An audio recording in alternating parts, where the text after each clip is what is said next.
Josh Smith, the president and co-founder of the Montana Knife Company, just dropped by. We're going to hang out. He's got an incredible product, but he's also got an incredible success story.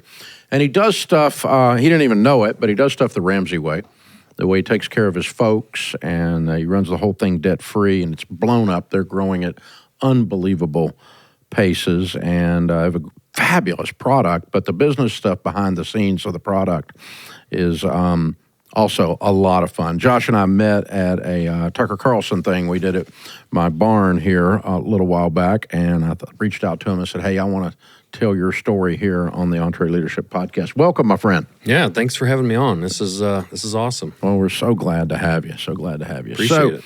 For those that don't know, the Montana Knife Company, I'm going to reach over here and get this knife, is absolutely producing incredible product. And this is all blown up in a fairly short period of time. And I mean, you're pretty cool, but you've been spitballing this thing pretty heavy. Yeah. I mean, you've been getting it. Yeah. You've been stepping and fetching. So, but let's go back to the beginning. You started making knives how young? Yeah, I was 11 years old. That's the thing. It's blown up fast, but it's a 30-year overnight success story. Yeah. My Little League baseball coach started teaching me to make knives when I was 11. I went up and made a knife at his shop, and I think his way of getting rid of me was to tell me, if you want to be a knife maker, you got to have your own shop. Well, I had a lawn mowing business, and I also worked in my parents' excavation business, so I went and bought a belt grinder, set up a grinder in my dad's shop, and started doing stuff in there, and made enough of a mess that he finally kicked me out and gave me a little, we enclosed a little lean-to out in a different shed, and I started making knives all the way through junior high and high school, and I ended up becoming the youngest journeyman knife maker in the world at 15 and the youngest master bladesmith at 19. So those are designations. Yeah, they're tests you go through, and yet performance blade test and masters judge your knives, and at the time there was about 80 masters in the world. Now there's about 150.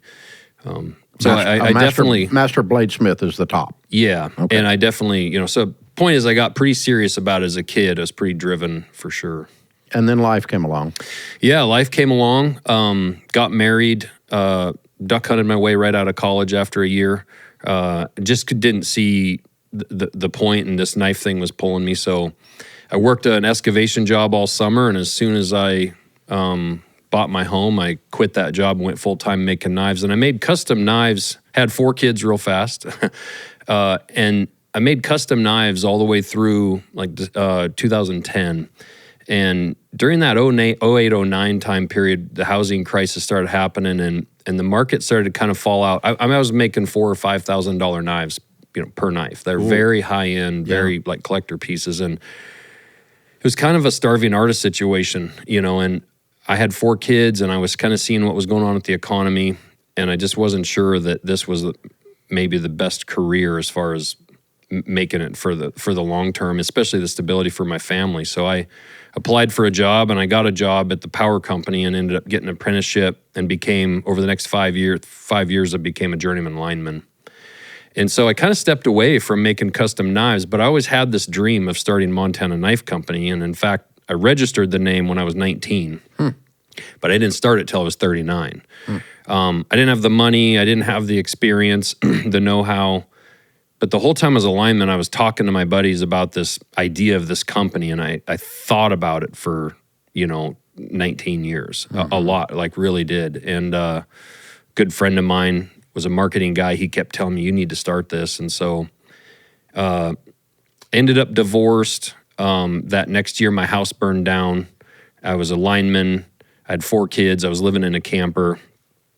And that summer, at the end of that year, I met my new wife, Jessica. Mm-hmm. And what was really cool about that was once we were married, I was telling her the idea of this company. And this was about 2019. She's like, well, I got the house and kids, go do it. And so she was really the one that pushed that, and her dad passed away. We didn't have a lot of money, but her dad passed away, and he left her about $20,000. And she said, take that $20,000 and start your company. And so I went and bought steel and made some prototypes.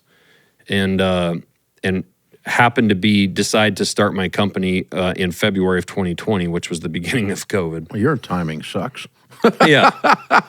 Or it's genius, one of the two, because it probably turned out pretty good. People Yeah. sitting at home and they're seeing this stuff and they're looking in their drawer at their cheap butt Target knives that they need to throw in the trash, and instead they start seeing this stuff pop up on the internet.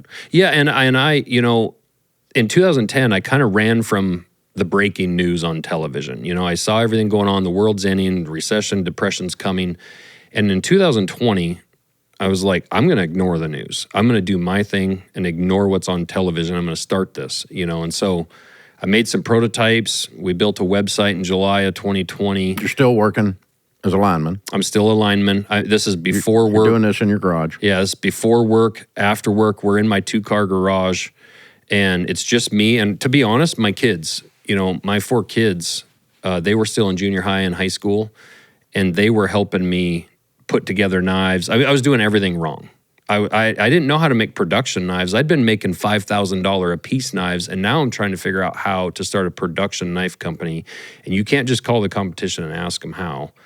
And so I was doing it all wrong through 2020, but trying to figure it out. I met a guy that I hired to build me a website, and I realized I don't have enough money to pay this guy to do all my marketing, but he's really, really good. And so his name was Brandon. So I offered him a partnership in the company in the fall, and I was like, let's do this together. And he joined up, and that was the fall of 2020. And so he had built the website, and we started kind of getting a little traction. And by the end of the year, my wife was like, you need to quit this lineman thing. Like, there's something here. So what kind of volume were you doing by then? We were dropping a couple hundred knives every few weeks. So probably making, in 2020, we probably made 350 knives total. And then... So your gross revs were... Yeah, in 2020, it was probably, 30,000. Like, it was really low in 2020. In 2021, okay, I quit my job January 1st of 2021. And in 2021, that's when we started to push. And we told the insurance company that year, our goal is $100,000. And we ended up doing $1.9 million in 2021. So it really started to blow up. I started to hire some help, and we just started bootstrapping it. And really the model was, I didn't have enough money in 2020 to just blow this thing up. And I'm in my garage. So we made 200 knives, and then we sold them. And then I made 200 knives again, and I was like, wow, and they sold fast. And I thought, well, let's try 500. Made 500, and they sold. And we just kept taking any money we made and not spending a dime. We just kept putting it into the company. And I refused to borrow money because I already quit my job. Like in January 1st, I already felt like I was putting our family at risk. I had a great job, benefits, good salary, job you retire from. And I was like, we are not going to borrow a dime. If we can't do it on our savings, I had about 6 months of savings.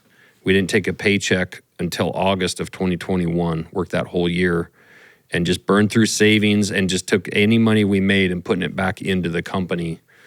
And so you rolled $1 million back in that year. We did. Yeah. We rolled $1 million back into the company that year. My wife quit her teaching job that fall because they told her going back into the school year of 2021, she had to wear a mask coming back to school. And she said, well, she told me, you either hire me or I'm going to get another job because I will not wear a mask with this COVID stuff. She just didn't believe in that with kids. And I felt it was a little bit early. I'm like, man, I don't know.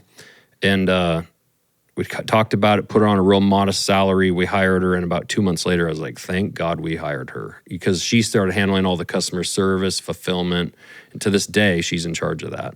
Wow. Completely blown up. Today, you've got 80 folks? Yeah, we have 80 employees, and what's cool is they still report to work at my house. Like, they park in my driveway. It's right out my back, right? It was in my horse pasture. In 2022, we knew we needed more space beyond that 2-car garage. But I didn't want to go borrow money and buy commercial land and build a commercial building, because I was like, is this a fad? Like, is this going to pop up? I'm going to borrow a ton of money and then it's going to fall right out. Mm-hmm. And so we built a 10,000 square foot building in my horse pasture, tore down horse fence.